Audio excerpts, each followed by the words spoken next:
you have any question? Kung wala, we will proceed to the next lesson. Ay! Suspend ang klase! Walang pasok! Walang Pasok! Ang lakas na ulan! Walang pasok! Walang Pasok! pasok! Walang pasok! Walang pasok! Grabe kayo, class! We will wait to the official announcement from the mayor's office. Bago kayo magwala-wala ng ganyan, mga iskandalosa kayo. Rosalie, may announcement ba? Wala po, ma'am. Wala naman pala eh. Amelia! Kuto ka ng kuto dyan! Nagliliparan sa harap yung kuto mo para ka unggoy! Dapat cancel na yung klase. Ang lakas sa kasang kulog eh. Oo nga eh, parang makauwi na tayo. Nag-aantay pa yung mga tropa ko, magiinom pa kami. Mukhang makuulan yung malakas. Sana wala na ng pasok. Mima! Bumubulong-bulong ka pa? Uwing-uwi ka talaga eh, no? Alak na alak to? Halibasa, gagaru-garu tay? Okay, we will proceed to the next lesson. Wala ba bang announcement dyan?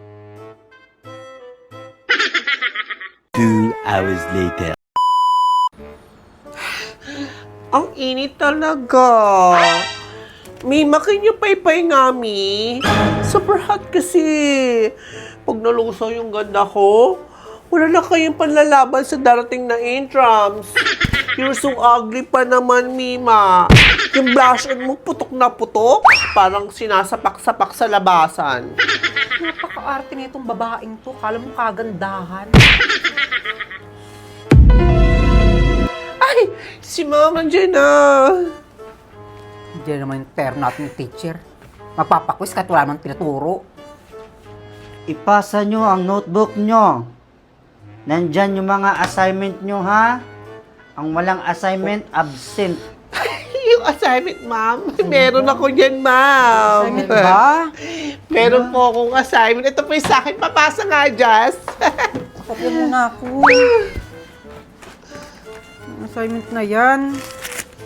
Siguraduhin nyo nandito na mga notebook nyo, ha? Ipasa nyo na lahat yan dito. Ipasa. Hoy, Mima. Baka makopya mo yung pangalan ko. Tanga ka pa naman.